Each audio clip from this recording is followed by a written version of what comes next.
There's a crab at the bottom of the ocean who earned a dime once a very long time ago and has kept that exact dime ever since. Not 10 cents, that 10 cents. There's an episode where somebody hands him a dime and he holds it up, squints at it, and hands it straight back because it isn't the one. He can tell them apart. That fact has been rattling around my head for weeks now. So tonight is about Eugene Harold Krabs. Not a takedown, not a defense, just a long, unhurried look at somebody whose entire relationship with the world runs through a currency. The show mostly treats him as a punchline, and the punchline works, but there's a whole person underneath it who came from somewhere quite specific. He's 25 years of writers and he isn't consistent. I'll be treating him as one character anyway, and there's a section later where I get into why that's a bit dodgy rather than pretending otherwise. There's a subscribe button somewhere on this if you want it. Costs nothing, helps a bit. Beyond that, no obligations. Find a comfortable position and we'll begin. Before any of the cartoon, there was a man in Maine. Stephen Hillenburg worked at a seafood restaurant there as a teenager, back before the marine biology and the animation and everything else. And his manager at that restaurant was a red-headed, muscular former army cook with an accent so thick and so regional that Hillenburg said the man sounded like a pirate. Those details went in almost unaltered. The red hair became the red shell. The old army cook became an old Navy crab. The accent became that voice. The restaurant became the Krusty Krab. SpongeBob and Squidward were apparently based on co-workers, which is a thing I'd want to know if I were one of those co-workers, and possibly a thing I'd want to know before agreeing to work anywhere near a future cartoonist. Here's the part I keep coming back to though. That manager wasn't greedy. Nothing in the account suggests he was tight with money or cruel about wages or any of it. Hillenburg added the greed. He put it in deliberately to give the character more personality.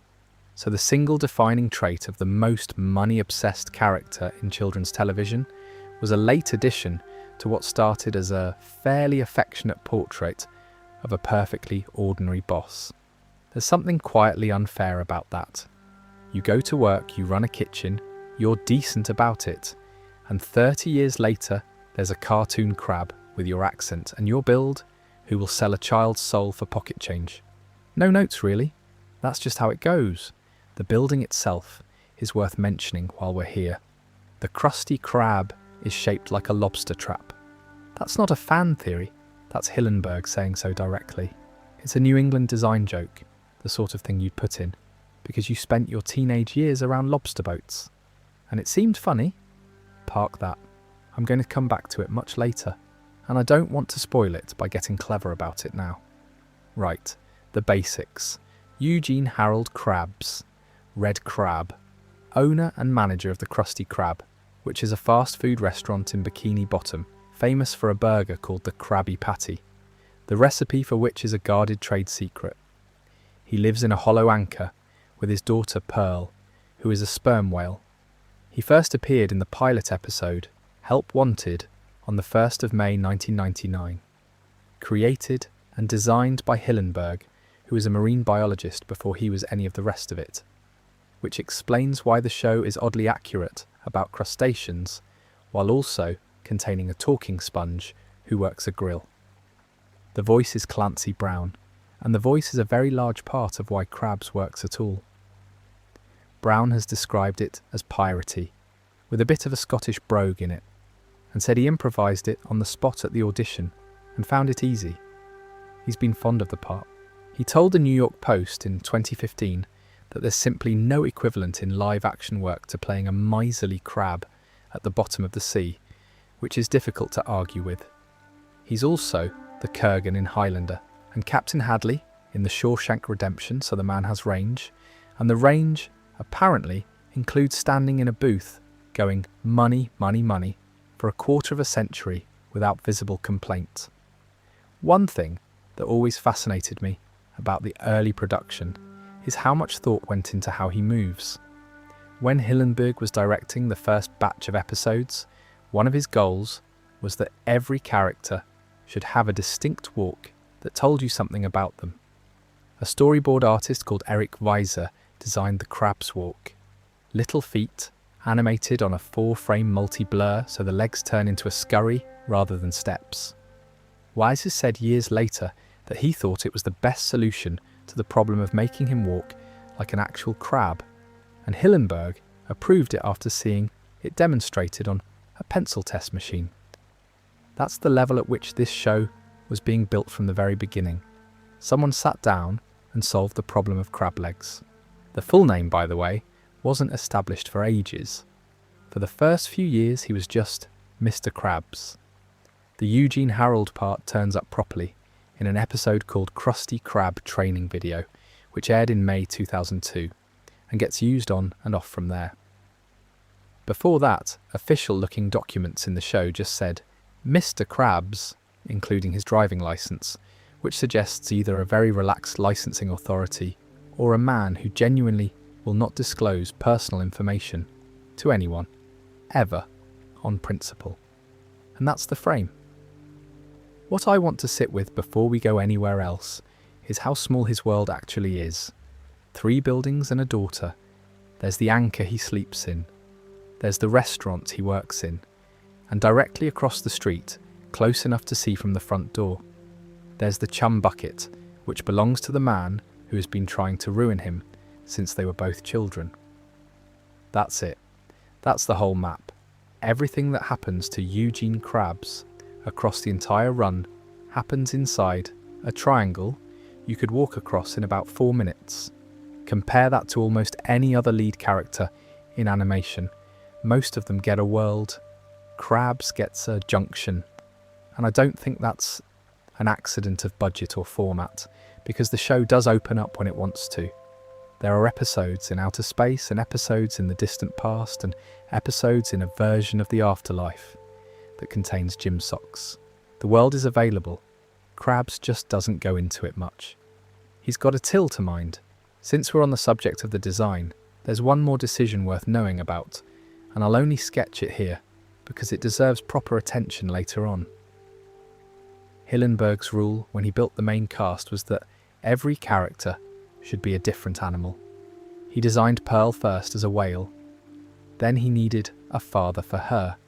And rather than reaching for anything sensible, he made the father a small crab, because the size difference struck him as funny. That's the origin of one of the more genuinely moving things in the show. And it started as a sight gag about a large daughter and a tiny dad. We'll get there. Money is the strangest thing anybody owns, because it has no use at all. A chair is for sitting on. A kettle is for boiling water. A coat is for not being cold. Every object you own does something, and the thing it does is why you have it. Money doesn't do anything. Money is valuable purely and entirely because of what it turns into, which means the only moment money is worth anything is the moment it stops being money. That's a genuinely odd arrangement, and people have found it odd for a long time. There's a German thinker called Georg Simmel who published a book in 1900 called The Philosophy of Money, and one of the things running underneath the whole book is a worry about what he saw happening in modern life, which was that things which existed to get you somewhere had a habit of quietly becoming the destination. The means creeps up the ladder and sits down in the chair marked ends. And money, being the purest means there is the one most likely to do it. Simmel gets about 3 paragraphs in this video, so don't panic, but he's useful because he named the thing, and the thing has an absolutely perfect animated illustration. Eugene Krabs' first dime. It cannot be spent. Not won't be, cannot be. It's been permanently withdrawn from circulation by a rule he made himself and has never once broken. It's a coin that's been promoted out of being a coin. Whatever it is now, sitting there in his pocket, or his safe, or wherever he keeps it, it isn't currency. Currency is the stuff that moves. There's an episode called Can You Spare a Dime, where the dime goes missing, and the way Krabs handles it tells you everything. He does not search, he does not retrace his steps. He immediately concludes that Squidward has stolen it, and delivers what I think is one of the best bits of writing in the entire show, which is a very reasonable sounding speech about how, the way he sees it, there are three possibilities. 1. Squidward stole it. 2. Squidward stole it. Or 3. Squidward stole it. He then fires him, or gets him to quit depending on how you read the scene. Either way, Squidward is out of a job over a coin worth 10 cents, and Krabs does not treat this as disproportionate in any way, because to Krabs, it isn't a coin worth 10 cents, it's the coin. And here's the detail that makes the whole thing click for me. SpongeBob, trying to fix things, produces a dime and offers it to him. Krabs takes it, examines it closely, and rejects it. Wrong dime. That isn't his first dime, and he can tell. That's not a man who likes money. A man who likes money would have taken it. 10 cents is 10 cents, and Krabs has demonstrated across a couple of hundred episodes that he will do genuinely appalling things for less. He turned it down. Because what he's holding isn't 10 pence worth of value, it's an object, and objects aren't fungible. You can't swap one for another and have the same thing. Which is my favourite kind of detail, honestly. The show hands you a joke about a stingy crab, and buried in the joke, there's a coherent little theory of what happens to money when you love it too much. It stops working. It becomes a paperweight with sentimental value. He does it again with the first dollar, which is framed and mounted on the wall of the restaurant. Same logic, larger denomination, more visible. A banknote that's been taken out of the economy and put behind glass, where it will be admired and will never buy anything. Here's a fun detail I like about all this. The Krusty Krab's official slogan is, "Come spend your money here." He has at some point sat down and chosen that.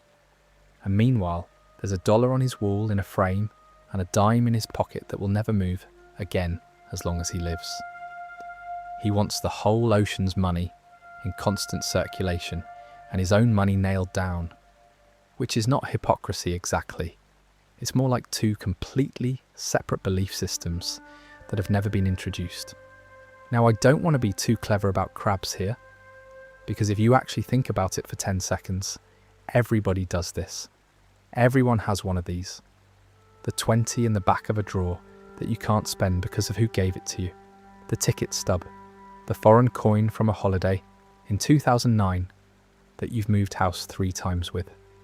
The thing whose value has quietly stopped being its value and turned into something else, something you'd struggle to explain to anyone who asked. Krabs just has a few more of them than average, and a restaurant to display them in. I've got a friend who still has the first 50 quid she ever earned, in cash, in an envelope, in a box. She's a solicitor now. It's not doing anything. She knows it's not doing anything. That's not really the point of it. Sort of like how our parents keep the good scissors in a drawer and won't let anyone use them. And the whole household understands that the good scissors are not for cutting. So the dime isn't greed, or it isn't only greed. It's a category error he's made on purpose and stuck with. And the interesting question, which I'm going to leave hanging here and pick up properly at the very end of tonight, is what he thinks it's for. Because he must think it's for something. Nobody guards an object that hard by accident. There's a small crab standing in a street, and an old man is taking his clothes off him. That's the image. It's from a flashback in an episode called Friend or Foe, which opened season 5 in April 2007, and it's about 8 seconds long, and I don't think the show has ever done anything else quite that bleak while still being funny. The setup is that young Eugene is poor. Properly poor, not comically poor. His mother makes his clothes out of old rags she's borrowed from a neighbour called Old Man Jenkins. And then Jenkins turns up, because it turns out he wasn't finished with them, and he pulls the rags straight back off the child so he can use them to wipe down his boat. The other kids at school call him Rag Boy. That's the origin. That's where all of it starts, and the show tells you flat out in one episode, and then, as far as I can tell, essentially never mentions it again. The other half of the flashback is Sheldon Plankton, who is also an outcast, but for the opposite reason. Plankton gets mocked for being clever. Krabs gets mocked for being broke. 2 kids at the bottom of the same playground with completely different problems, which turns out to matter enormously later, and we'll come to that. The thing they have in common is Stinky Burgers. Stinky Burgers is the only burger place in town. It is located in a rubbish dump.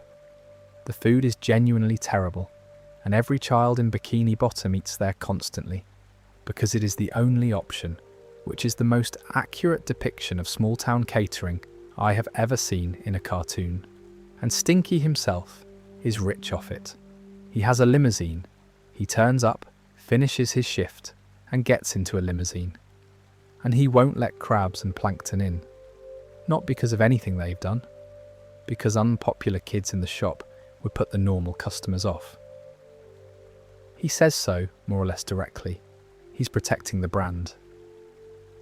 Now, I want to be careful about how I put this, because I don't think the show is making an argument here, so much as it's just laying something out and letting you look at it. But what young Eugene sees in that moment is a man selling food that is objectively bad to people who hate it, and receiving in exchange both a great deal of money and a great deal of respect.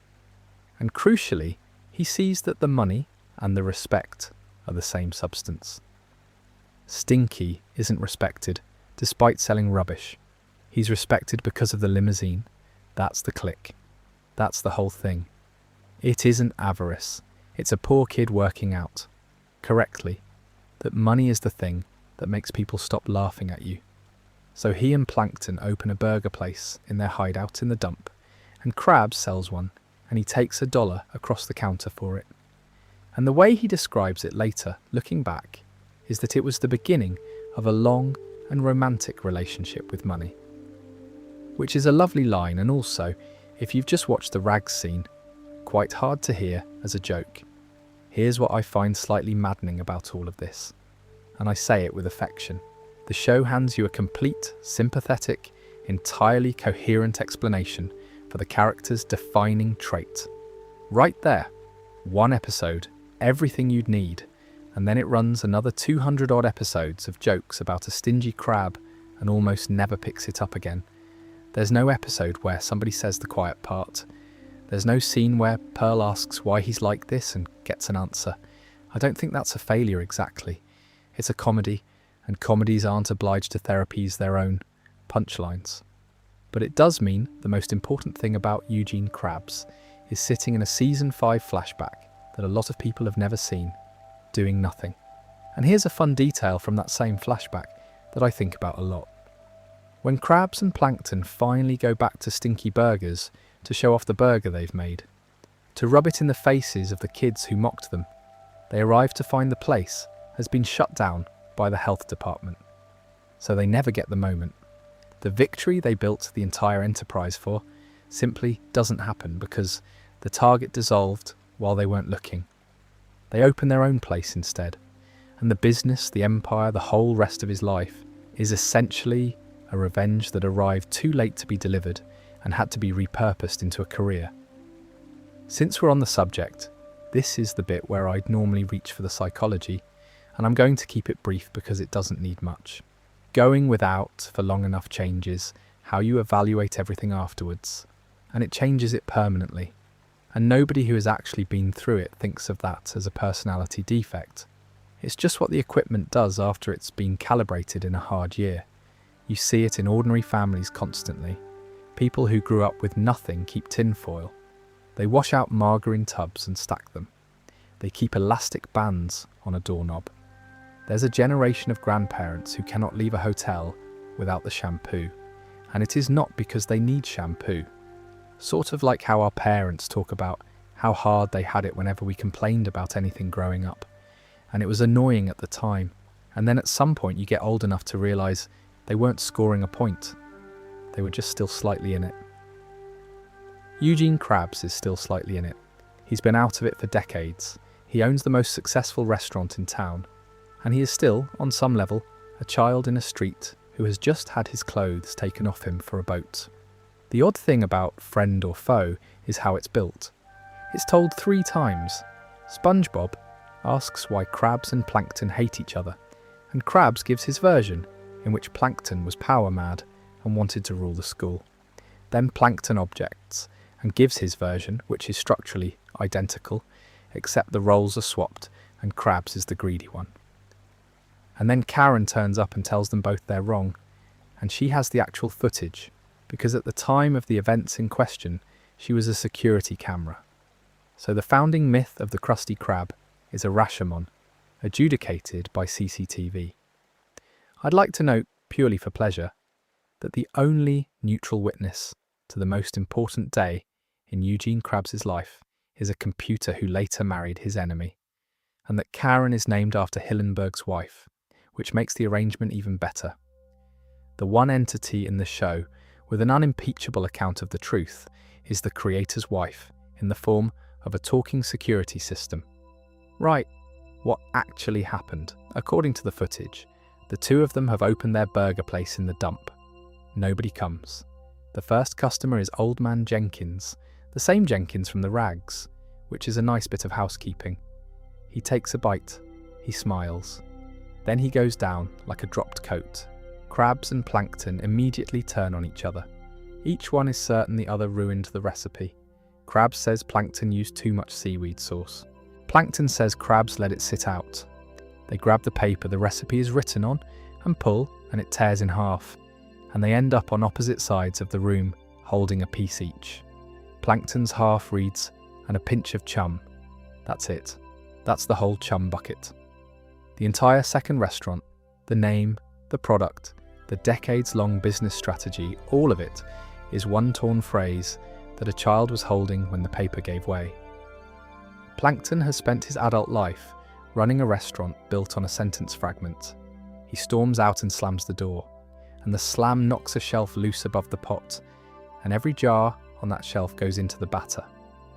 Krabs looks at it, says something like, "Well, that's ruined," but no sense wasting it. These kids will eat anything. Tastes it off his finger, and that's the Krabby Patty. That's the recipe he will guard for the rest of his life. That's the thing he builds a security apparatus around, sues over, lies about, nearly dies for on multiple occasions, and treats as the single most valuable object in the ocean. He didn't make it. A falling shelf made it. He was simply the one still standing in the room afterwards, and he was hungry, and he had a spoon. I find that genuinely delightful, and also slightly serious, which is my favourite combination, because there's a question sitting underneath it that most people spend their lives carefully not asking, which is how much of what you've got you actually earned. Not none of it. Krabs did open the shop. He did stand behind the counter. He did keep it going for decades after, through competition and lawsuits, and one memorable period where a corporate chain owned it. That's real work, and it counts. But the founding asset, the thing everything else stands on, was luck. And not the ordinary kind of luck where an opportunity comes along, and you're sharp enough to take it. Actual dumb luck in a rubbish dump during an argument. Most people's version of this is less obvious, and therefore easier to ignore. Being born somewhere, meeting a person on a particular day, getting the phone call. Krabs is only unusual in that the show filmed his and put it in an episode, so we can all see the shelf coming down. And here's a fun detail that I think makes the whole thing better rather than worse. The show cannot keep its story straight about this either, because in a different episode, Enemy-in-Law, Krabs states plainly that the Krabby Patty formula is an old family recipe passed down from his mother. Not an accident in a dump, a heritage item. And there's another episode, Dunces and Dragons, which implies the recipe goes back to medieval times, though that one involves time travel and a paradox, and I'm not going to pretend it's load-bearing evidence. Now, the boring explanation is that the writers weren't cross-referencing. 20-odd years, dozens of people, continuity gets loose. Fine. But the fun explanation, and the one I choose to hold, is that Krabs is simply lying in one of them, which is entirely in character. He's a man who, given the choice between my fortune is built on a family tradition and my fortune is built on a shelf falling over, is going to pick the first one every single time. And he is going to say it with total confidence, and he is going to believe it by the second telling. He does exactly this in Friend or Foe, in front of us on camera. He tells a version where he comes off well. It takes a computer with a recording to stop him. And that's really what the episode is doing, underneath the burger business. It's an episode about a man who has told himself a story about how he got here, and the story is wrong, and he'd genuinely rather not know. The last image I'd leave you with from all this is the small one. Not the fight, not the tearing paper, just a young crab in a converted trailer at the dump, alone, everything having gone wrong, tasting something off the end of his finger, with absolutely no idea that the next 60 years have just been decided. At the end of that same episode, the two of them are crying and hugging. That's how it finishes. Karen, having sorted out the historical record, tells them she can't believe they let a recipe destroy a friendship like that. And both of them well up. And Plankton says, more or less, that all he's ever actually wanted was for things to go back to how they were. And they hug. Properly. Two grown men who have spent decades trying to destroy each other's businesses, holding on to each other in the middle of the Krusty Krab. And then Plankton picks the formula out of Krabs' pocket while they're mid-embrace and legs it. It's a perfect joke, and it's also, if you sit with it for a second, quite sad. Because I don't think he was lying about the hug. I think both things were true at once. He meant it. And he also wasn't going to waste the opportunity, and those aren't as incompatible as we'd like them to be. Now, talking a bit about what that relationship actually is. Plankton is the last surviving thread from Eugene Krabs' childhood. Everyone else in his life arrived later. SpongeBob turned up looking for a job. Squidward turned up looking for a job. Mrs. Puff came along at some point. Pearl was born. But Plankton has been there since before either of them had anything at all. Back when they were the two kids nobody would sit with. They have known each other longer than they've known anything else, including the burger. Aristotle has a bit about friendship in the Nicomachean Ethics, where he splits it into 3 types, and it's one of those distinctions that sounds obvious until you apply it, and then it's slightly uncomfortable. There are friendships of utility, where you're friends because you're useful to each other. Friendships of pleasure, where you're friends because it's fun. And friendships of the good, where you're friends because you actually value the other person as a person, and those are the rare and durable ones. Krabs and Plankton had the third kind. You can see it in the flashback. Nobody was using anybody. 2 outcasts who liked each other. And then it broke, and it turned into something that doesn't really have a name, because whatever they've got now isn't a friendship, and it isn't quite an enemy relationship either. It's a form of intimacy. They know each other better than anyone else in Bikini Bottom knows either of them. Plankton knows exactly which pressure points to press. Krabs knows exactly how Plankton will approach the restaurant on any given morning, and is usually right. Nobody else in that town gets that much attention from either of them. There's a structural thing here as well that I think is underrated. Krabs needs Plankton. Not emotionally, though probably that too. Structurally. A restaurant with no rival is just a restaurant. The moment there's a chum bucket across the road, every single day at the Krusty Krab becomes a contest with a scoreboard. And Eugene Krabs is a man who is very, very good at contests with scoreboards, and rather at sea without one. And notice that the chum bucket has been directly across the street for the entire run. Not down the road, across the street, close enough to see from his own front door. It has never once succeeded. It has never once been a genuine commercial threat, not really, and Krabs has never moved, never bought the building, never driven him out for good, despite having the money and the opportunity roughly 100 times. I don't think he wants him gone. I think he wants him exactly where he is. Now I do have to say something about the harder end of this, and then I'm going to move on, because it isn't what tonight is for. The middle seasons, roughly 6 through 10, take the rivalry somewhere genuinely unpleasant. The worst of it is an episode called One Course Meal, in which Krabs discovers that Plankton is terrified of whales and dresses up as Pearl to torment him with it. Not once, for weeks. It goes far enough that Plankton lies down in the road. Clancy Brown has said he was uncomfortable voicing it, which is not a small thing for an actor to say about a children's cartoon he's been doing happily for a decade. It is widely considered the low point of the character, and I think that's the correct assessment. I'll come back later to why episodes like that exist at all, because there's a real answer, and it isn't just that somebody had a bad week. But that's the honest note, and I'd rather say it plainly than pretend the show is warmer than it is. Right, back to the two kids, because what stays with me about the whole Plankton arrangement is how alike they actually are, and how neither of them can see it. They wanted the same thing. They both wanted people to stop laughing at them. Krabs went at it through money, Plankton went at it through science and ambition. And here's the bit that's slightly heartbreaking, if you let it be. Neither of them ever got there. Plankton is still running a restaurant nobody eats at, and Krabs, who won, who has the money and the customers and the successful business and every single thing that was supposed to constitute the victory, is still the most anxious character in the show. Still counting, still watching the door. The two of them are in exactly the same place they were, in that playground.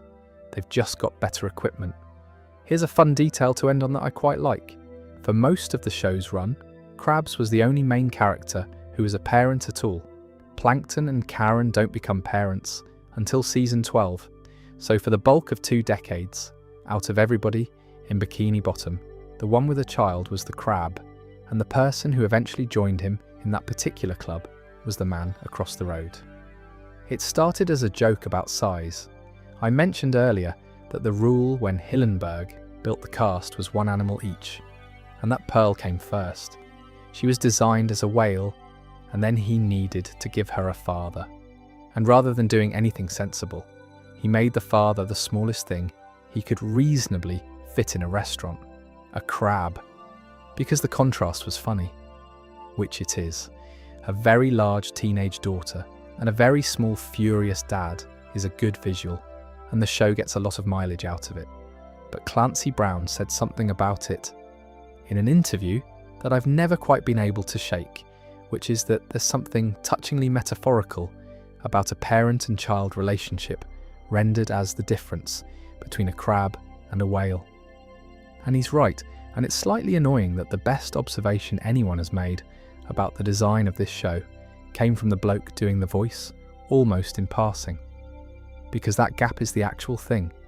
Every parent is a smallish creature responsible for something enormous that is going to outgrow them, and outlast them, and inherit everything, and be nothing like them. They made that literal. They put it in the character sheet, and then mostly used it for jokes about whale noises. Here's Pearl properly. She's an adolescent sperm whale, voiced by Laurie Allen, and she first turned up in Squeaky Boots in September 1999. So she's been there almost from the beginning. Hillenburg apparently got the idea for a whale character while he was supervising whale watches at the Ocean Institute in Dana Point, California, back in his marine biology days, which is a lovely bit of provenance. She works at the Bikini Bottom Mall, and she will eventually inherit the Krusty Krab, which is stated outright in the Broadway musical version. They live together in the Hollow Anchor, just the two of them. And here's the thing the show has never explained, and as far as I can tell, has never felt the slightest obligation to explain. There's no mother, not dead in a flashback, not divorced, not referenced obliquely, and then dropped. Simply absent, in a show that will happily give you the full biography of a talking bucket. So Eugene Krabs is a single father, and the show is quietly, consistently good about that, even during the long stretch where it's being unkind to him about literally everything else.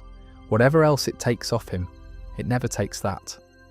Now the centre of this whole section, and the reason I think Pearl matters philosophically rather than just emotionally, Pearl is the exception.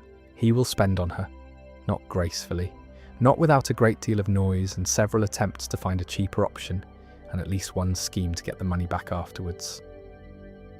But he will, consistently, across the entire run In the middle of episodes that are otherwise about him refusing to part with a nickel, there is a whale who gets what she asks for, more or less eventually. And a miser with an exception isn't really a miser. He's somebody with a hierarchy, and the hierarchy has a person at the top of it. That's not a small distinction, because it means he isn't confused about what money is for. He knows. He demonstrably knows, because when it matters enough, he converts it into the thing it's supposed to convert into without much argument. He's not somebody who's lost the ability. He's somebody who's decided the bar is set almost impossibly high, and there's exactly one thing on the other side of it. Aristotle, and this is the only time he's turning up before we get to him properly, defines the vice here as caring about wealth more than is right. More than is right.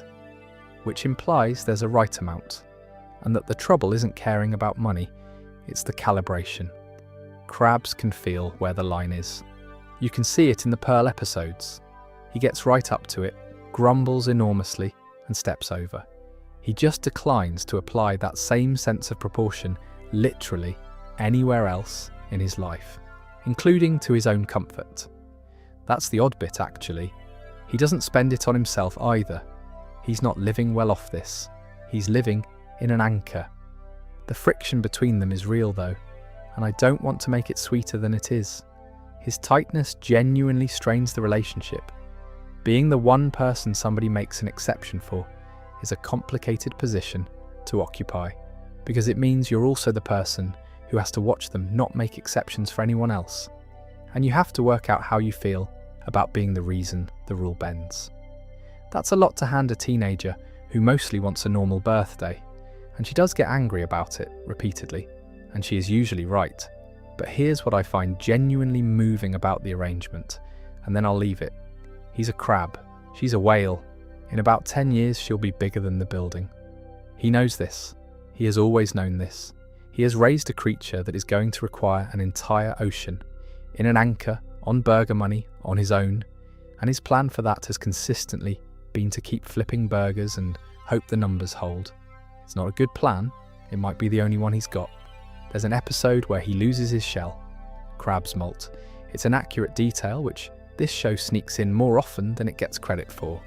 And in Shell of a Man, Eugene Krabs molts at the worst possible moment, which is the morning of a reunion with his old Navy crew, and underneath the shell he's soft, pale, wobbly, entirely unarmoured, and he can't face them like that. So he puts SpongeBob inside the shell and sends him instead. That's such an odd solution that it's easy to laugh past it, but think about what it involves.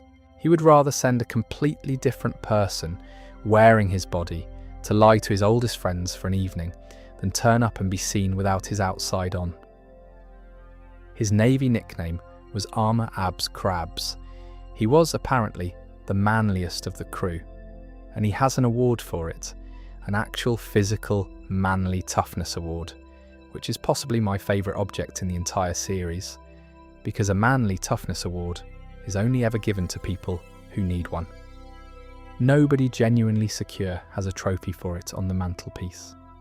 His shipmates have names like Torpedo Belly and Lockjaw Jones, which is exactly the level of naming you'd hope for, and they're all still exactly the same, and that's the problem. He's the only one who has changed, or at least the only one who thinks he has.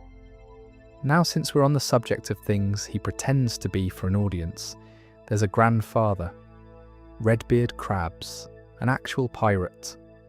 Real professional sea-going piracy in the family, one generation up. And at some point Eugene has told his grandfather that he's a pirate too, presumably because that was easier than the alternative, and has never corrected it. So in Grandpappy the Pirate, when the old man announces a visit, Krabs does not sit him down and explain about the burgers. He renovates. He converts the entire restaurant back into a ship and dresses his employees as crew, and runs the thing as a piece of theatre for the duration of the stay.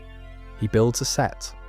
Rather than say the words, "I run a burger shop," which is, I'd gently point out, an entirely respectable thing to run, he builds a set, and that gets us to the origin of the Krusty Krab itself, which is the best paragraph in his whole biography, and which I'm going to deliver quietly because it doesn't need any help from me.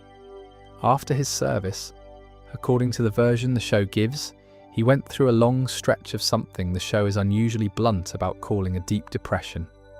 Not a comedy sulk, a long, formless, seemingly endless bad period.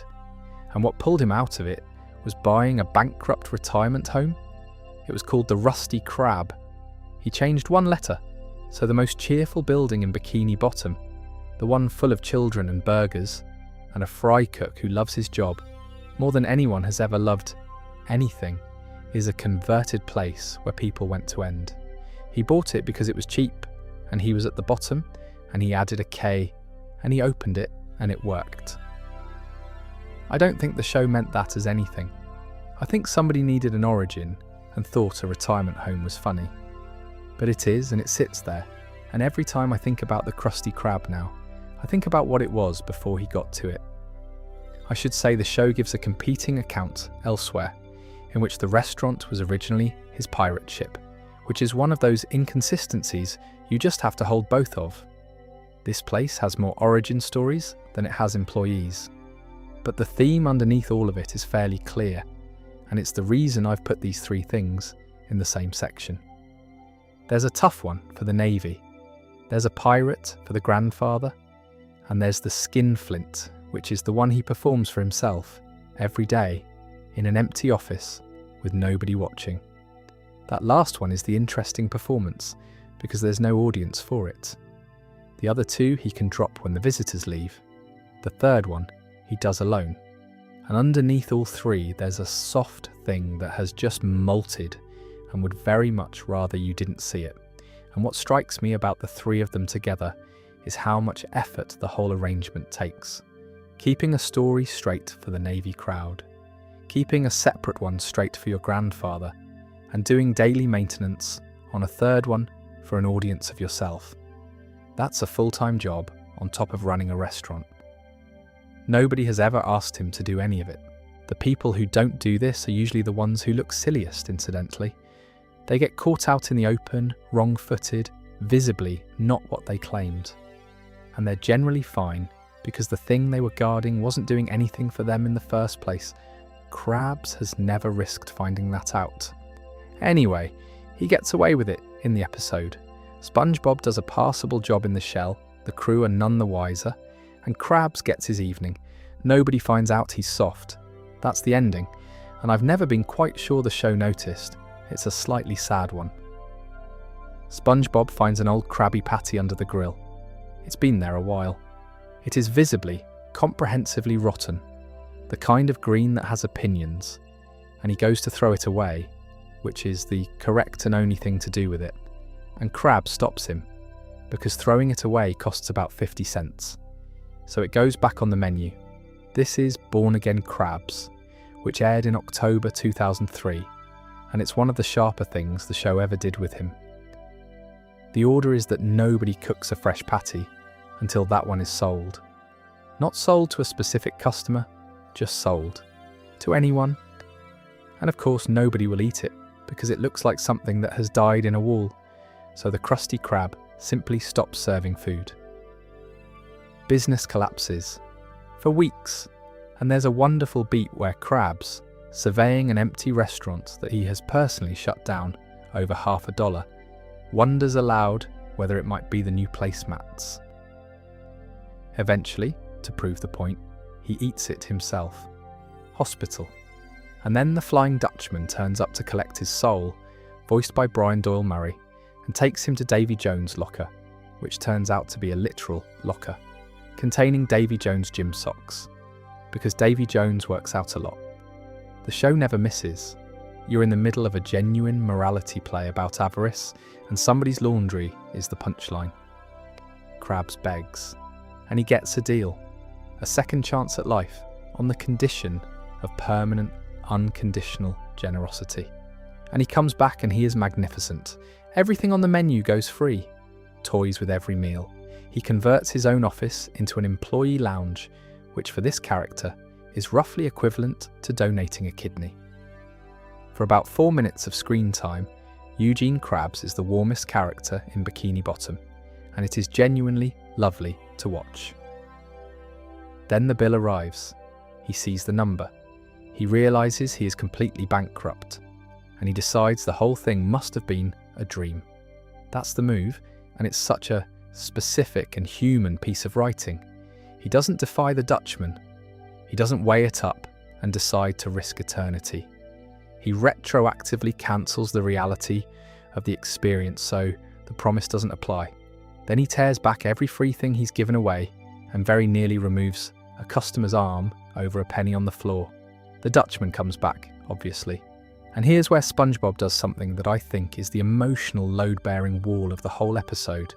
He stands in front of his boss and tells the Flying Dutchman that this is the most generous, big-hearted crab in the entire sea. And he means it. And when the Dutchman says Krabs would sell him out for a couple of quid, SpongeBob bets his own soul that he wouldn't. So the Dutchman offers Krabs a choice. SpongeBob, or everything in his pocket. 62 cents in the Flying Dutchman's pocket. And Krabs asks how much money we're talking about first, which is the detail that makes it, because it means the decision was never in doubt, only the price. Then he takes the coins. Squidward goes for him. Properly goes for him in a way Squidward almost never does, because he's usually too tired. And it lands. Krabs throws the coins on the ground and says he doesn't want the foul money, he wants SpongeBob back. And he gets him back, incidentally, not because of the moral awakening, but because SpongeBob talked so much in the afterlife that the Dutchman brought him home voluntarily after 30 seconds, which is the correct joke. Now the philosophy, and it's simpler than it looks. The interesting part of that episode isn't the betrayal, it's the reversal, and specifically why the reversal was always going to happen. Krabs was generous the entire time he believed he was under supernatural threat or dreaming. Those were his only two operating conditions. And Aristotle's point about virtue is that it's a settled disposition rather than a performance, something you are rather than something you're currently doing. And the reason that distinction matters is precisely this. You cannot be generous under duress. Coerced generosity isn't generosity, it's compliance. It's paying a fine, which means the Dutchman's deal was structurally impossible from the moment it was struck. He asked a man to become good by threatening him, and threatening someone into goodness produces a very convincing impression of goodness that lasts exactly as long as the threat is legible and evaporates the instant it stops feeling real. The deal didn't fail because Krabs is weak. It failed because it was the wrong instrument. And here's the part I actually love, and the reason I think this is a better episode than its reputation. The only freely chosen moment in the entire thing is him throwing the coins down. Nobody was compelling him. The Dutchman had gone.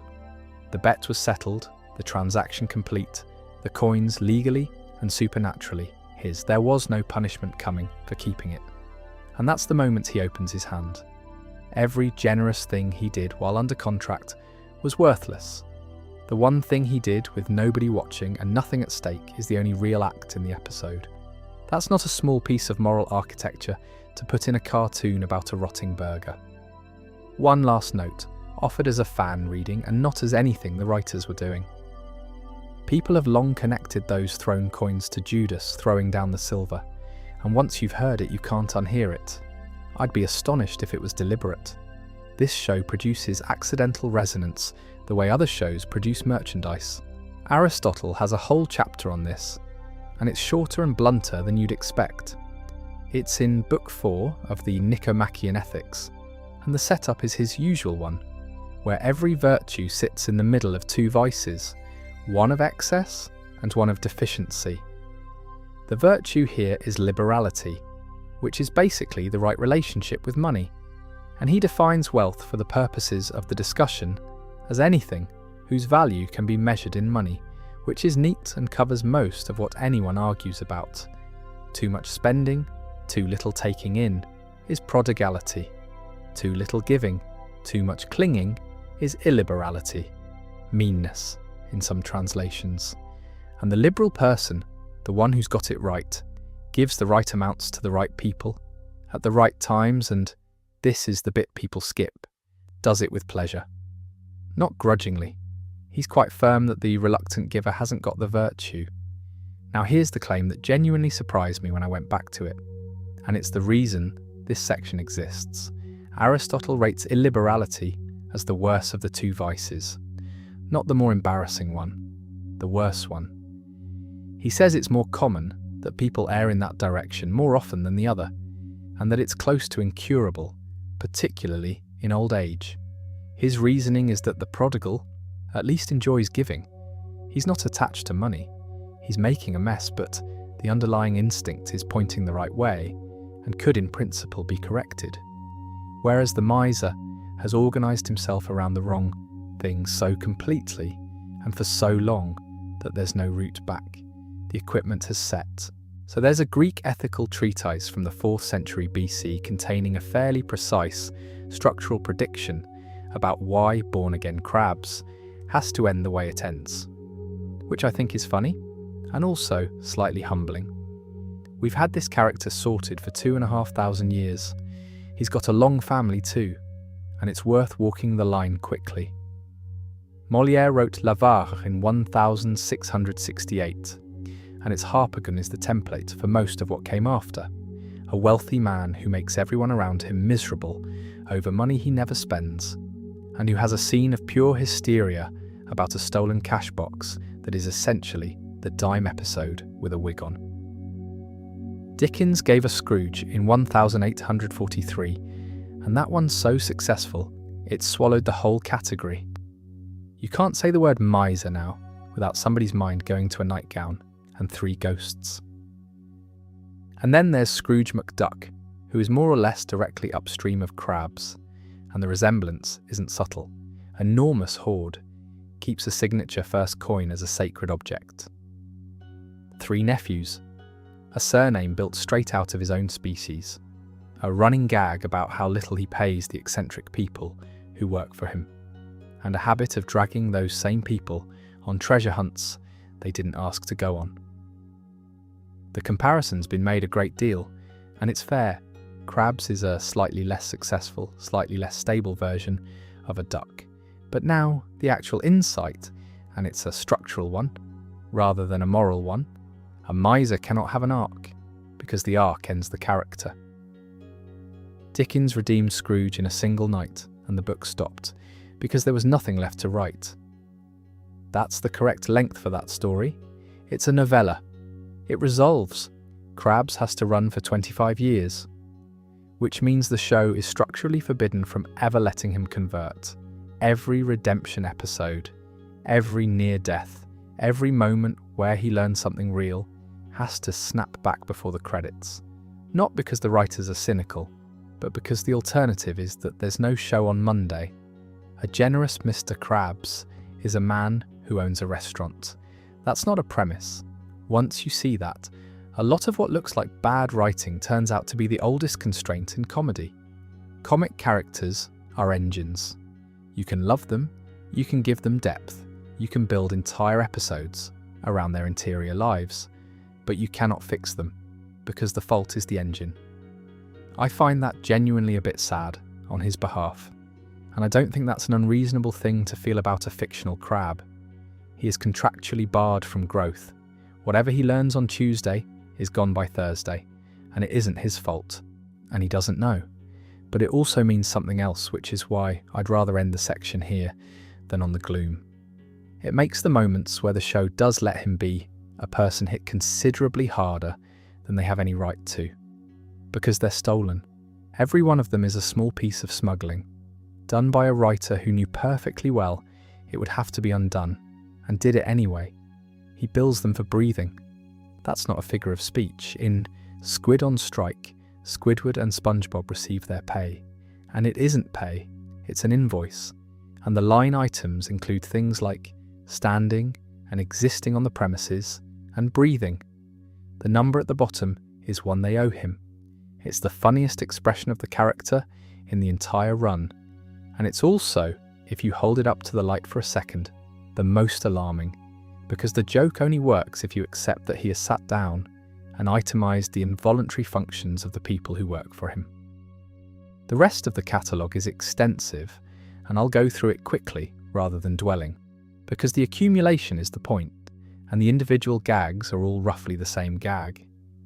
He's paid staff in fake currency called wacky bucks. He's fired SpongeBob to save a nickel, not for cause, not for any reason at all, purely because the maths came out 5 cents ahead. He's run shifts that go around the clock for weeks. He's claimed his employees' prize winnings as company property. He takes tips. There's a menu of small charges that expands every time somebody does something normal. And then there's the other side of it, which the show is equally committed to, and which stops the whole thing being one joke. He loves SpongeBob. In Welcome to the Chum Bucket, when he loses him, he's genuinely bereft. He says he'd give it all away to get him back, and the episode does not treat that as a punchline. In Hooky, when SpongeBob and Patrick start playing on fishing hooks, Krabs sits them down and makes them promise never to go near them again. And he's frightened in the specific way that a parent is frightened. In Sailor Mouth, he tells them off for swearing like an actual guardian. The show has treated that relationship as sincerely paternal since very early on, and it's never really wavered on it, even in the seasons where he's at his worst about everything else. So here's the philosophical bit, and it's Kant, and I'll keep it in ordinary language because it's an ordinary idea underneath the machinery. Kant's line, roughly, is that the problem isn't using people. Everyone uses people. You use the person who makes your coffee.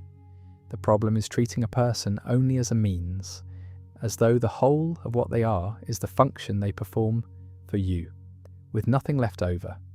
And Eugene Krabs is the clearest animated case of somebody who genuinely loves a person and simultaneously has that person priced.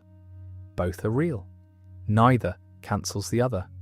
He would give away the restaurant to get SpongeBob back, and he would also let him go for pocket change. And the astonishing thing is that he doesn't experience those as contradicting each other. There's no scene where he wrestles with it.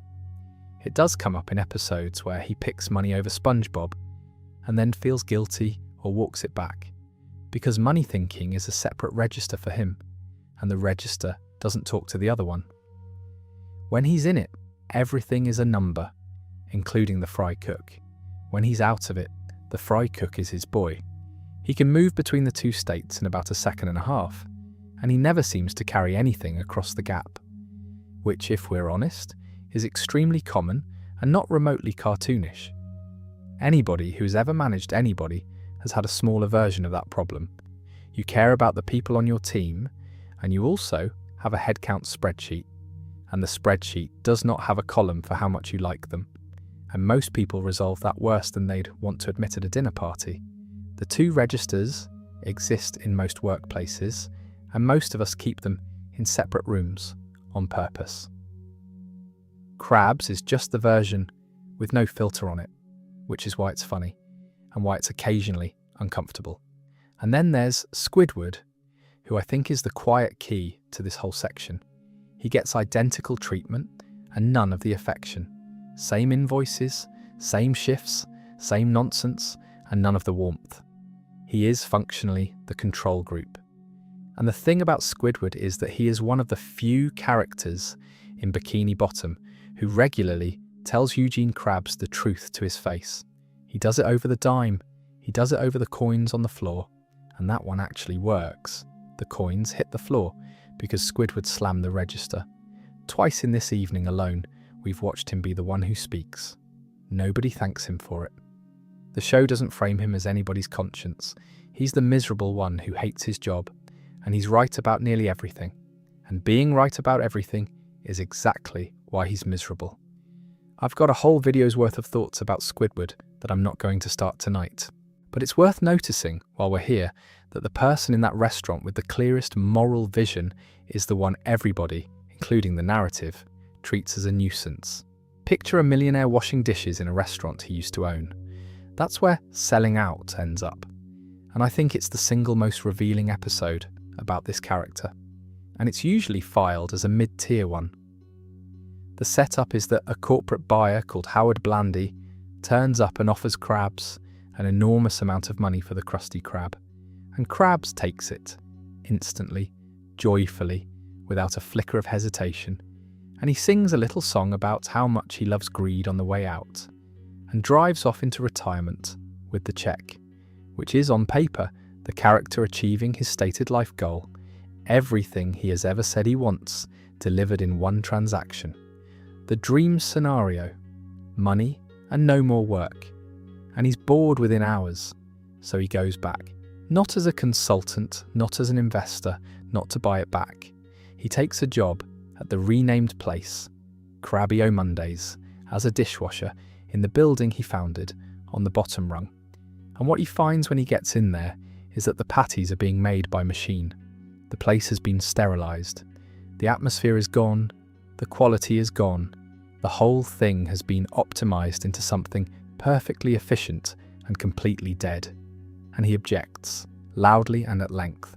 The character, whose entire premise is that he will do anything for money, has just discovered a thing money can't buy. On his own money, voluntarily, having been given precisely what he asked for. Now here's why I think this episode reframes everything. Eugene Krabs is not a miser.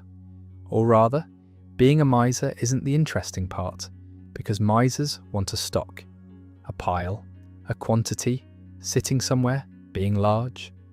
That's the whole psychology. Accumulate and hold. Krabs wants a process. He wants the till. He wants the counting at the end of the night.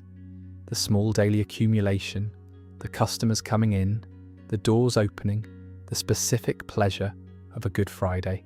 Hand him the pile with nothing to do around it, and he is genuinely miserable inside a fortnight, which he proves on camera by voluntarily taking a job scrubbing pans.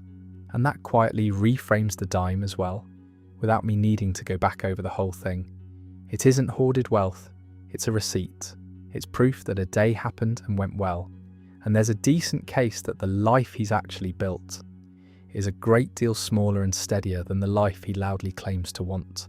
Strip away the shouting and look at what his days consist of. The same building, the same food, the same 3 or 4 people. A routine he has never once tried to escape, and which he defends with real force whenever anything threatens to change it. He turned down a genuine opportunity to live differently and went back to washing pans. That's not the biography of a man chasing enormous pleasures. That's the biography of somebody with a modest and very fixed set of things he likes, who has arranged his existence so that he gets them every single day, and who would be appalled to hear it described that way. There's a companion piece to all this called Midlife Crustacean, which is an old crab trying to work out whether he's had the life he wanted. He goes out with young people. It goes badly. He comes home. And the show is fairly gentle about it, which surprised me on a rewatch. One last thing about selling out that I keep turning over.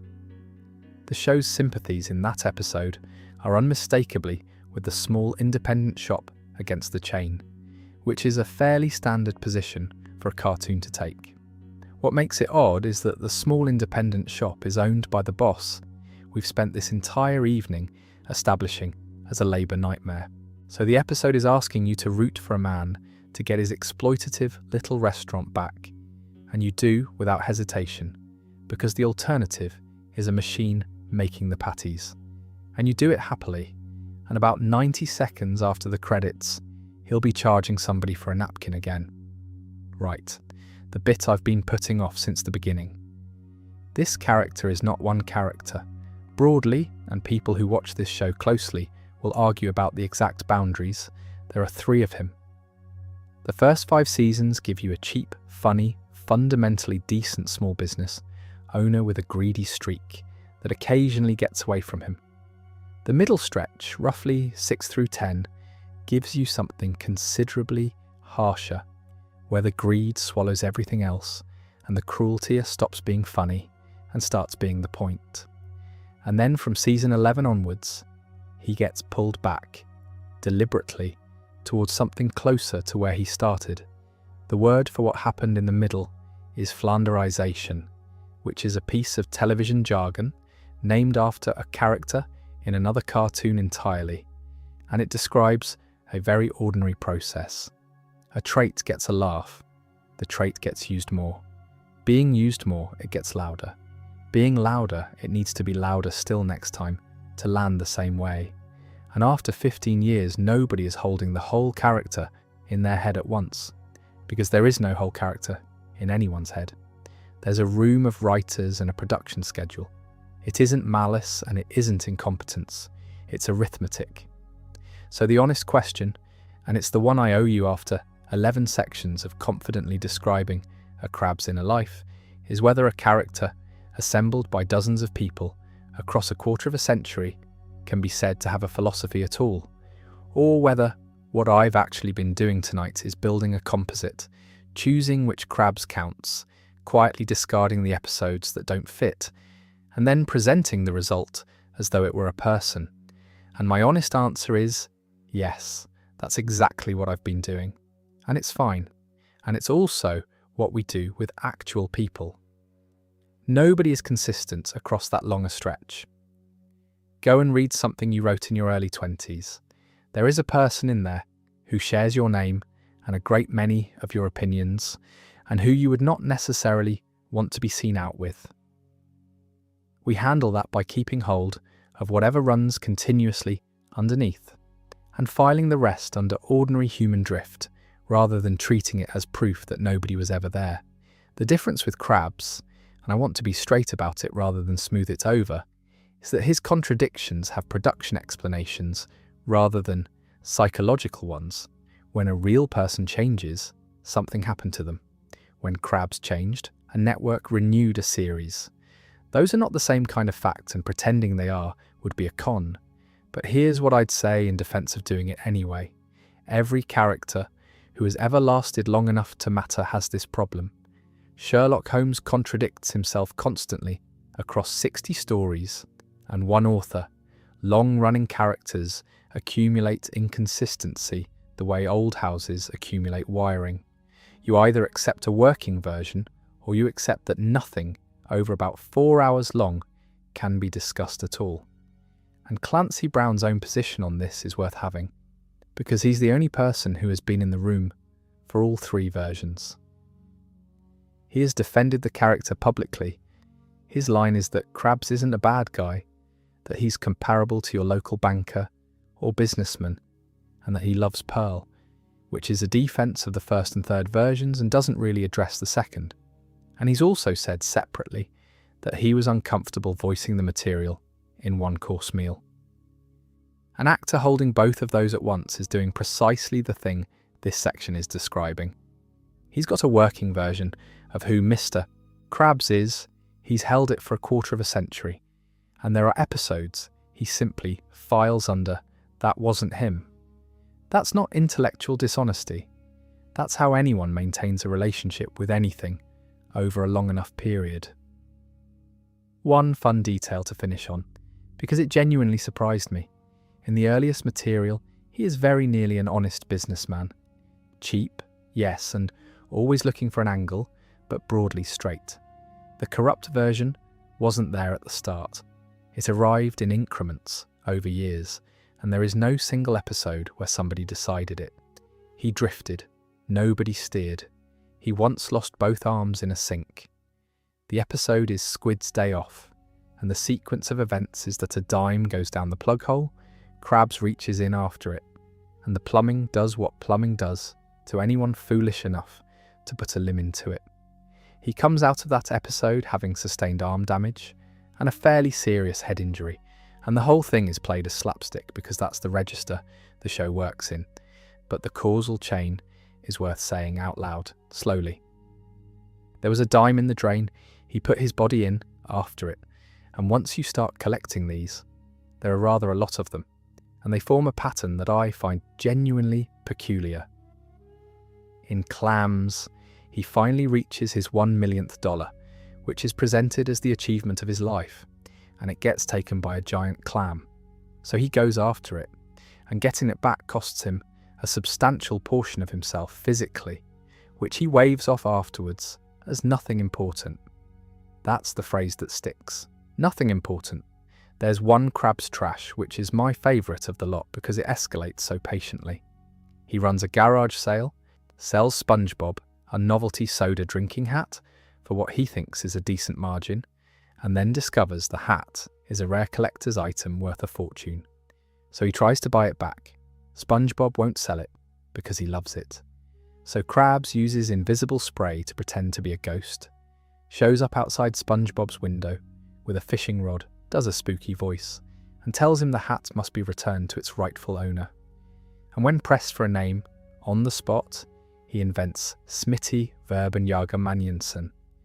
And it turns out there is a real dead person of that name.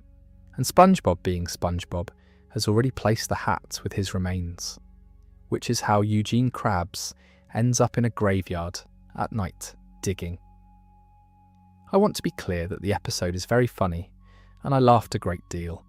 I also want to note that the sequence of decisions runs: lie to an employee, invent a corpse, discover the corpse exists, rob the grave.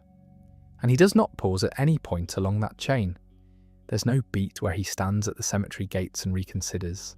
He's got a spade and a plan. Then there's Krusty Towers, which starts because he goes on holiday, receives a hotel bill for $345, and is so scandalised by the amount that he converts his restaurant into a hotel out of pure spite and envy. He is genuinely wounded by the invoice, and his response is to become the thing that wounded him. There's a whole personality in that decision, and in Krabborg we learn that he can recall the price of everything he has ever bought. Not approximately, exactly. Which means somewhere in that head there is a complete ledger going back 60 years, maintained without effort, apparently permanent. So what's the pattern? The pattern is that the body is negotiable and the money isn't, which is, when you say it plainly, an inversion of how absolutely everything works. Money is the replaceable thing. That's its entire virtue as a substance. It's interchangeable, it regenerates, another one will come along. Arms do regenerate. Even for a crab, arms are on a schedule. He's got it precisely the wrong way round.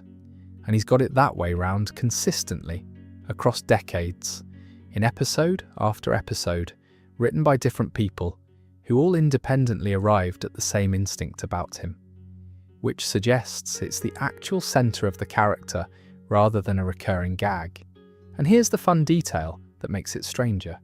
He doesn't spend the money on his body either. He isn't risking his arms in order to live better.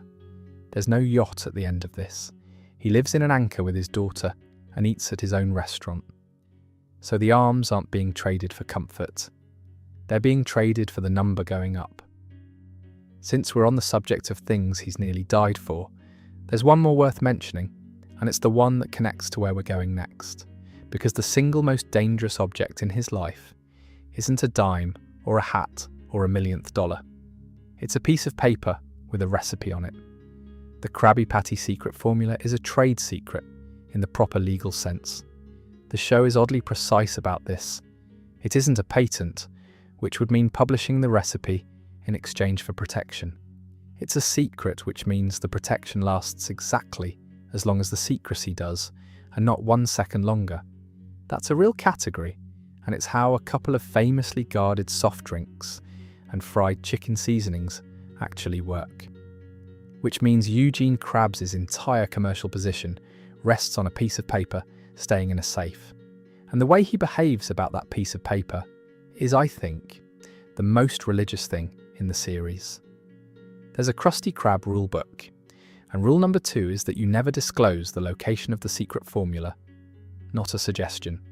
Rule 2, which means rule 1 is something even more fundamental, and I'd love to know what it is. He keeps it in a safe. He moves it. He has, at various points, hidden it in increasingly ridiculous places. SpongeBob has swallowed it to protect it, which happens more than once and which nobody in the restaurant seems to consider unusual. There is an episode where Krabs becomes so consumed with protecting it that he stops sleeping and starts hallucinating plankton on his own eye stalks, which is the kind of image this show throws away in a cold open. And here is what makes the whole arrangement quietly absurd, and I mean absurd affectionately. He didn't write it. We established that a few sections back, a shelf fell over. The sacred text was authored by an accident, He is guarding a document he did not compose, whose contents he could not reproduce from memory if it were lost, and which he treats as the source of all value in his life. That's not a business asset. That's a relic. It's the dime again, scaled up and given a security detail. Now, the thing about relics is that they don't have to be genuine to work, and everybody involved in the guarding of one has a shared interest in never testing it. And the Krusty Krab operates exactly like that. Nobody in Bikini Bottom has ever seriously asked whether the formula is the actual reason the food is good, or whether it's the fry cook, because it might be the fry cook. That's a genuinely live possibility, and the show flirts with it more than once. SpongeBob is, by every account the series gives, an extraordinary cook. There's a bit in Friend or Foe where they cut to Mr. Krabs as an infant making a flawless Krabby Patty, which is a joke, but it's a joke that only lands if you already suspect the boy is the variable. So there's a version of this whole enterprise where Krabs has spent his whole working life defending a piece of paper against a man who has never once tried to hire away the person who might actually be doing the work. And I love that neither of them has thought of it. They're both too committed to the object. The object is the thing they've agreed to fight over. And agreeing on what you're fighting over is its own kind of intimacy, which we've been through. There's an episode called The Krabby Chronicle, where Krabs starts a newspaper and begins inventing scandalous stories about the townspeople to sell copies, and it goes far enough that Plankton, watching, says something to the effect of, "And I thought I was evil." I mention it here because it's the same instinct pointed at a different object. Give him something that generates value, and he will defend it, extend it, and squeeze it past the point where a reasonable person would stop, and he genuinely will not notice where that point was. The formula is only the most successful example. Now, a small thought about secrecy itself, and then I'll leave it, because it's the bit that actually interests me. A secret is a strange thing to build a life on, because it can only be lost. It cannot be improved. It cannot appreciate. Every single day the formula exists is a day it might get out, and there is no corresponding day on which it becomes more secret than it was. So the asset at the centre of his life is one that can only ever go in one direction, and he knows it, and that's the anxiety. Everything else in his ledger can go up. This one only holds or falls, which might explain better than greed does why he never sleeps. Somewhere in among all the shouting about money, there is a woman he takes out to dinner, and almost nobody talks about it. Mrs. Puff runs the boating school. She is a pufferfish. She is perpetually harassed by SpongeBob's inability to operate a vehicle, and she is, across a large stretch of the series, in a genuine, ongoing relationship with Eugene Krabs. Not a one-episode gag. A relationship that recurs quietly in the background for years. And it is one of the more sensible depictions of middle-aged romance in animation, which is a low bar and also a bar almost nobody clears. The episode that gets at it best is Krusty Love, and the premise is simple and quite cruel. Krabs is in love. Krabs wants to take Mrs. Puff out properly, and spending money on her makes him physically unwell. Not metaphorically. He goes green. He gets the shakes. His body treats parting with cash as an illness. And he has to go through with it anyway, because he's in love. And the comedy of the episode is a man forcing himself through an act that his entire nervous system is objecting to.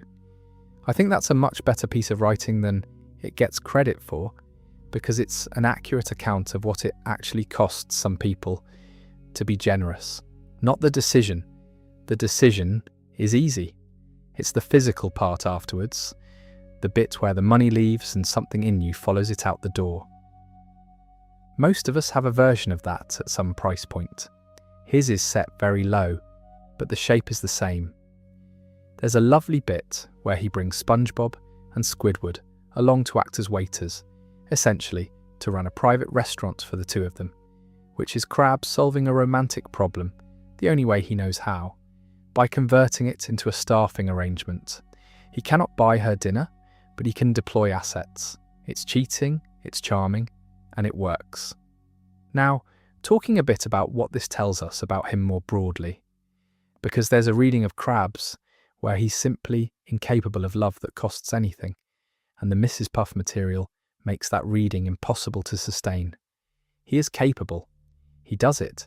It's just visibly, measurably expensive for him in a way it isn't for other people, and he pays anyway, and nobody in the show ever acknowledges that this constitutes an effort, which is a slightly unfair position to be in. If generosity comes easily to you, nobody notices when you're generous. If it comes hard, everyone notices when you fail, and nobody notices when you succeed.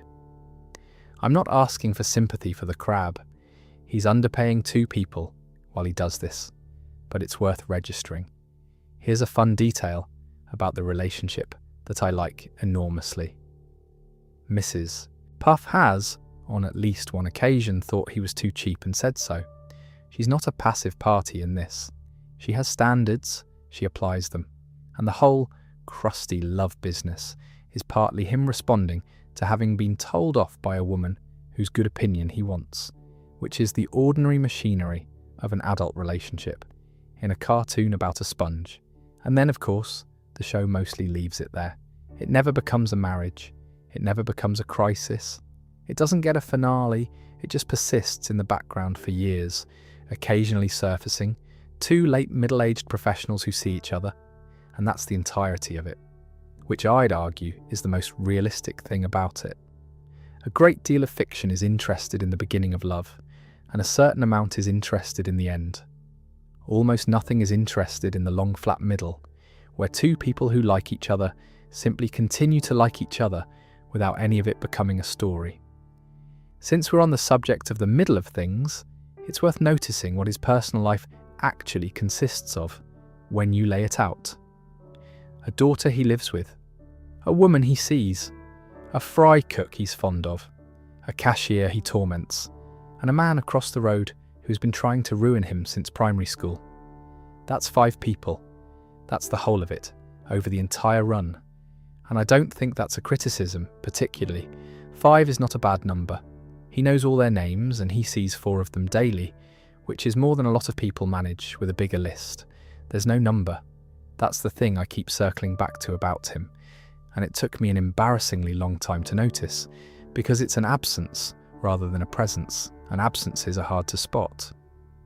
Eugene Krabs has never once, across the whole of it, stated a target. He has never said, if I can get to this figure, I'll be all right. He's never described a point at which he'd relax, or retire properly, or stop. The millionth dollar comes and goes, and the show treats it as a milestone. And then the next episode is about the price of napkins, and nothing has changed. The million was not a finish line. It was a number that happened on the way to no particular destination. And an ambition without a target is not an ambition. It's a direction.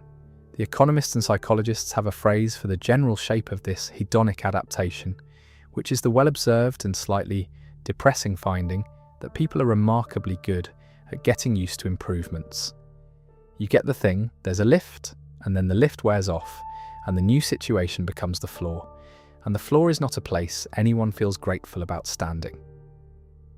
I'm wary of leaning on that too hard, partly because it's become one of those ideas that gets deployed to tell people that money doesn't matter, usually by people for whom it doesn't. It matters enormously, up to a point, and the point is quite a lot higher than the people quoting the research tend to allow, but Krabs is well past any version of that point. He owns the most successful business in town. He has no debts we're aware of. His overheads are 2 salaries he barely pays. And he is, observably, the most anxious character in the show. Which brings me back to that business about means becoming ends, and there's one consequence of it I skipped earlier and want to pick up now. A means has a natural stopping point, which is the thing you wanted it for. You save for a house, you buy the house, you stop. The end supplies the limit. Take the end away, and the limit goes with it.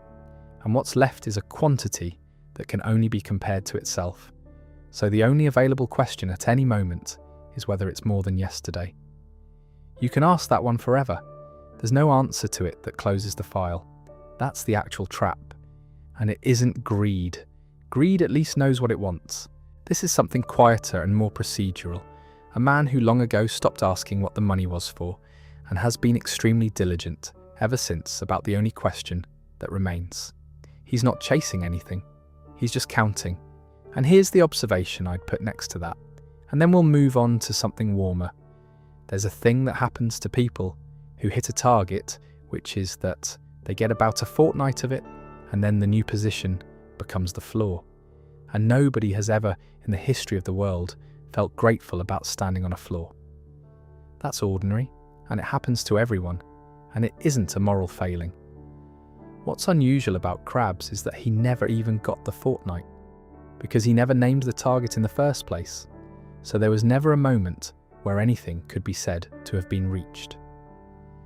And I want to be careful here because money doesn't buy happiness is a sentence almost exclusively deployed by people for whom money has already bought quite a lot of things.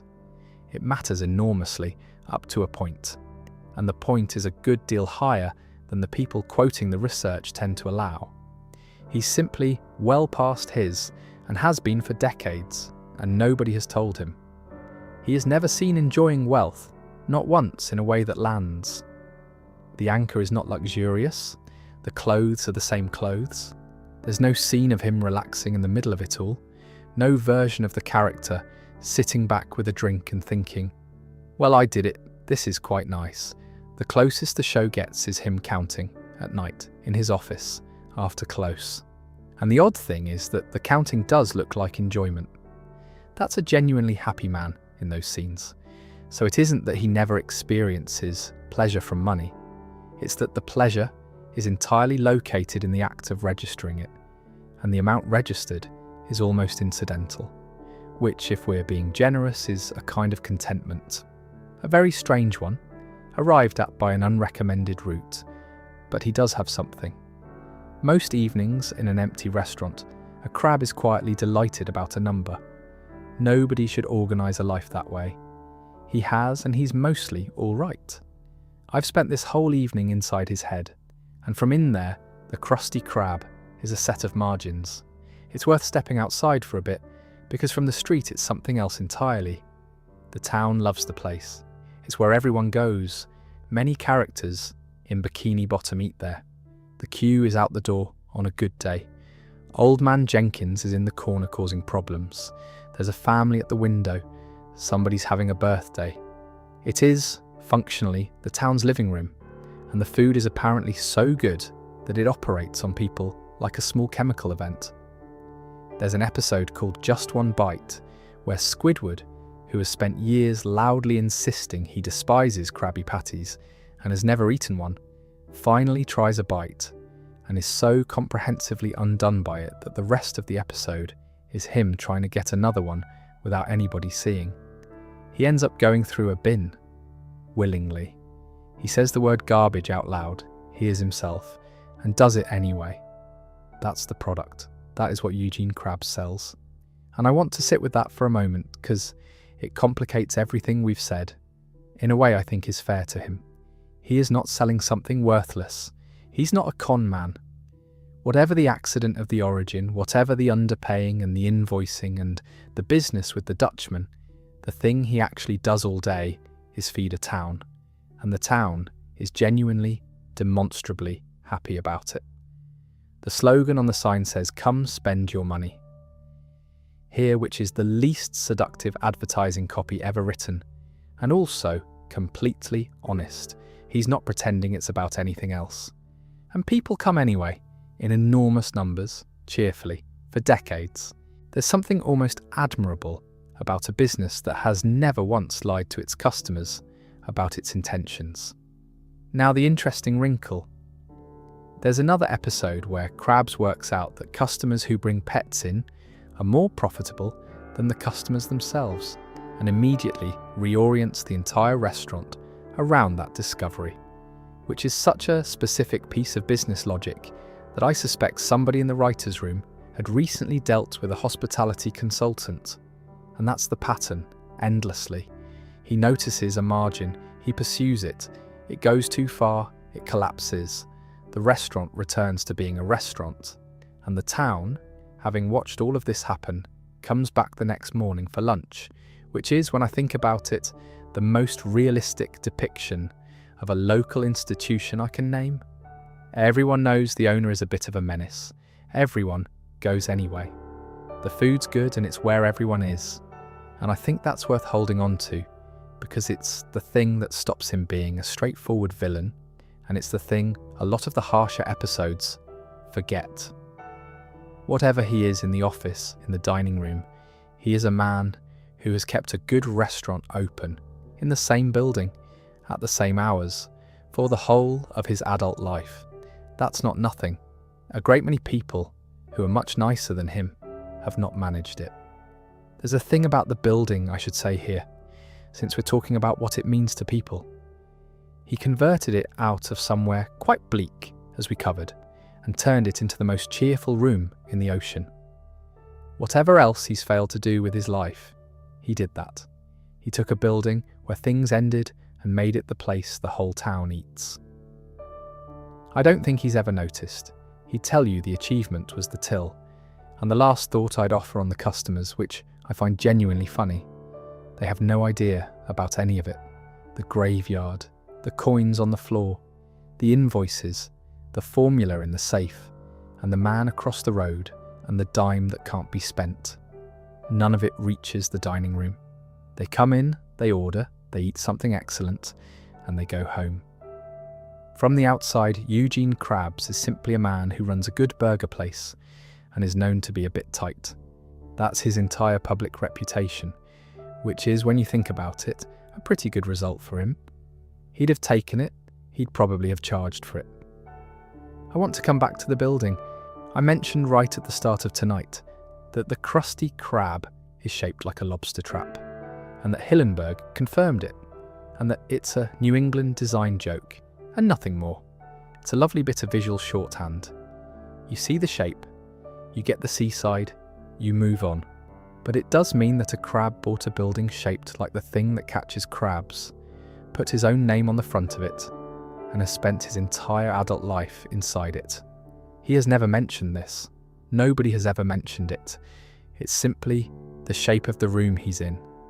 I'm not going to press it. It isn't a message and I'd be inventing one. It just sits there, and I've never been able to look at the building the same way since somebody pointed it out to me. Now the dime. I've been leaving it alone since early on, and I said I'd come back to what he thinks it's for, and here's where I've landed. It looks like wealth from outside. It isn't. It's 10 cents. It looks like greed, and I don't think it's that either, because greed would have taken the substitute coin when it was offered, and greed would have spent it decades ago on something. What it is, I think, is evidence.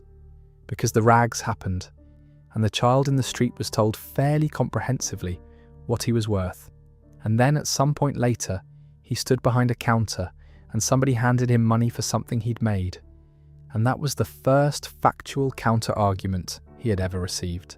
The dime is 10 cents. The dime is, it's the receipt for the day the argument changed. And you don't spend that. Obviously, you don't spend that. Spending it would be the one transaction where you definitely came out behind. So the whole thing, the empire, the anxiety, the counting at night, the arms in the sink, it's all one long continuous act of producing more evidence, forever, for a case that was closed a very long time ago and that nobody is arguing anymore. He built a life that answered the exact question his childhood asked him, answered it thoroughly decades back, and then never noticed the answer had landed, so he kept answering. Nobody sends a letter about these things. There's no moment where the case is formally dismissed, and you're told you can stop now. I don't think there's a lesson in it, and I'd distrust one if it turned up. This is a cartoon crab, and I'm not about to tell anyone how to live off the back of a burger shop. What I'd say is just that he's the most recognisably human thing in that show, and it's precisely because he got it wrong. SpongeBob is a saint, and saints are difficult to learn from. Squidward is right about everything, and unhappy anyway. Krabs is the one doing the ordinary thing badly in public, in a building shaped like a trap. And he's mostly alright, which is the part I keep coming back to. A daughter who loves him and shouts at him. A business that works. A man across the road who has known him since before either of them had shoes. It's a slightly ridiculous arrangement, built around the wrong object, and it holds together well enough on a Tuesday. There's an episode that's just a corporate training video. It aired in May 2002. It's called Krusty Krab Training Video. And it's the episode where his full name finally turns up, which I mentioned ages ago.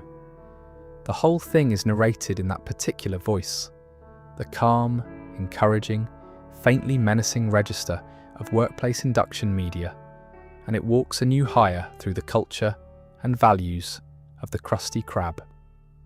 It is, as far as I'm concerned, one of the sharpest half-lengths of television anybody has made about work, and it's 11 minutes of a cartoon sponge. Because what a training video does, what all of them do, is convert a job into a belief system. Nobody makes a video to teach you where the fryer is. You could put that on a laminated card. The video exists to tell you that you're part of something, that the work matters, that there's a way we do things here, and that the way we do things here is worth caring about beyond the wage. And it works. That's the uncomfortable part. It usually works.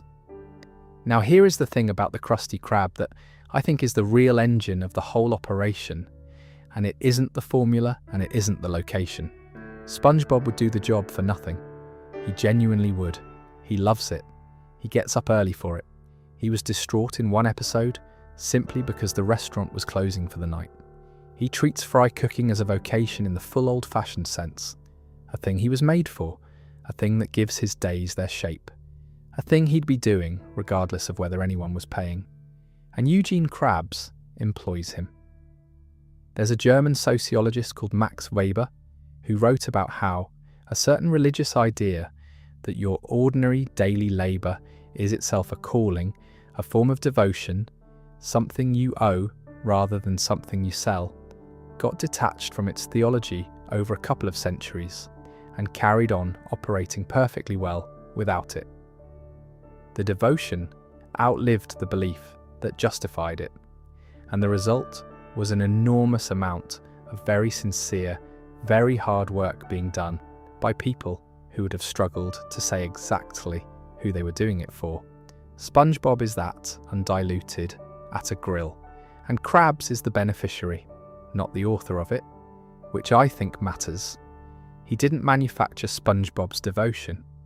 It arrived fully formed and applied for a job. Krabs simply recognised it, correctly, as the single most valuable thing in the building, and has organised his affairs around not disturbing it. Which is why the invoicing is funnier and grimmer than it looks. He's billing a man for breathing who would pay for the privilege of being there. Now, in fairness, and I do want to be fair, Krabs doesn't exploit that with the enthusiasm he brings to everything else. He could go much further. He's never once tried to talk SpongeBob out of asking for a wage entirely, which, given his general approach, is a notable restraint. And when SpongeBob is gone, in the episodes where he's gone, Krabs falls apart in ways that aren't about the money, or aren't only about it. But the arrangement is what it is. One man in that kitchen believes in the work. The other one believes in the till. And they've built something genuinely good together on top of two completely different foundations, neither of which has ever been examined out loud. That's most workplaces, incidentally. That's nearly all of them. Somewhere in every organisation, there's a person who cares far more than the arrangement requires, and everything runs on them, and the arrangement is very careful never to bring it up. Here's a fun detail from that training video that I think about more than is reasonable. Rule number 1, the very first thing the Krusty Krab wants its employees to know is that the customer is always right. Rule number 2, elsewhere in the canon, is never disclose the location of the secret formula. So the entire moral universe of that restaurant, in order of importance, is be nice to people and protect the paper. Honestly, as corporate values go, you've seen worse on a wall. There are bits and pieces that didn't belong to any of the sections, and that I'd feel bad leaving out. So here they are, in no order at all. His mother is called Betsy, and she's still around, and she is one of the very few people who can make him behave. There's an episode where Plankton starts seeing her, specifically to torment him, and it works enormously well, because there is no amount of business success that makes a man immune to his mother having a new boyfriend he doesn't like. His father was called Victor. His grandfather, as we covered, was a working pirate. There's an aunt called Sally, and there are 3 nephews knocking about somewhere. So there's a whole extended family that the show remembers roughly twice a decade. He sleeps in an anchor. I've said that a few times tonight without ever stopping on it. An anchor is the thing you drop to stop a vessel moving. He sleeps inside one. I'm not doing anything with that, I just think it's worth having noticed. His awards, as far as I can establish, consist of a Manly Toughness Award and something called Cheapest Crab of the Year, which he presumably has on display, and which I would love to know whether he considers a compliment. I suspect he does. I suspect he had it framed. He was at one point so shaken by a suspicion that his cash register had been replaced by a robot that he delivered a full eulogy to it, on the theme of having raised it himself, from when it was just a little calculator, and having loved it like his own. That is a real speech in a real episode, and I think about it whenever anybody tells me this show is for children. He has apparently sold his soul on multiple separate occasions to various parties, to the point where it's become an administrative problem for the entities involved. One of those transactions was with SpongeBob, because he was a few dollars short on payday, which means that at some point Eugene Krabs settled his fear of bankruptcy by transferring his immortal soul to the Flying Dutchman, presumably issued a receipt, and then carried on as normal the following morning. There's an episode where he turns a hole in the wall into a drive-through, and then charges SpongeBob individually for the menu, the microphone, and the illuminated arrow. Old Man Jenkins has, across the run, been poisoned by the prototype Krabby Patty, been a neighbour who tore the clothes off a child, and become a permanent fixture in the restaurant who Krabs cannot get rid of. That is an entire adversarial relationship spanning 60 years, conducted entirely at low volume, and neither of them has ever acknowledged it. The Krusty Krab has been at various points a hotel, a playland, a pirate ship, an amusement attraction, a newspaper office, and a jail. It has always gone back to being a burger shop by the end of the episode. I find that oddly reassuring. Whatever he does to it, the building reverts. He is, according to at least one running gag, a man who has never once thrown anything away. The garage sale in the hat episode is stocked entirely with things he pulled out of bins, which he then sells at a profit to people who had presumably thrown some of them out themselves.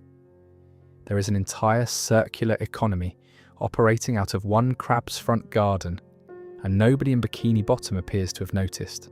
And he cries frequently and at full volume and about money, and I think it's genuinely important to the character that the show lets him.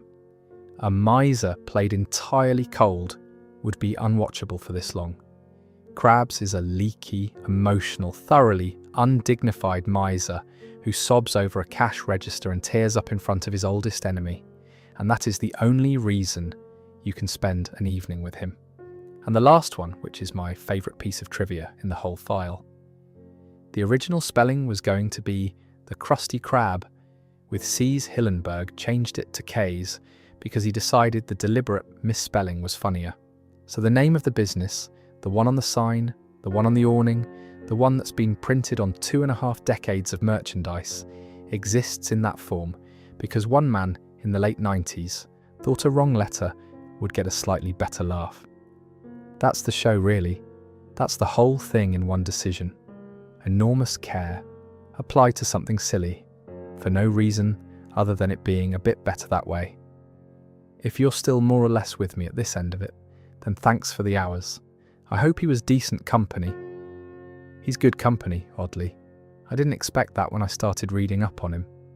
I expected to spend a few weeks with a joke, and I came out the other side genuinely fond of a small red crab who worries about nickels, and I think it's because the stakes are so low.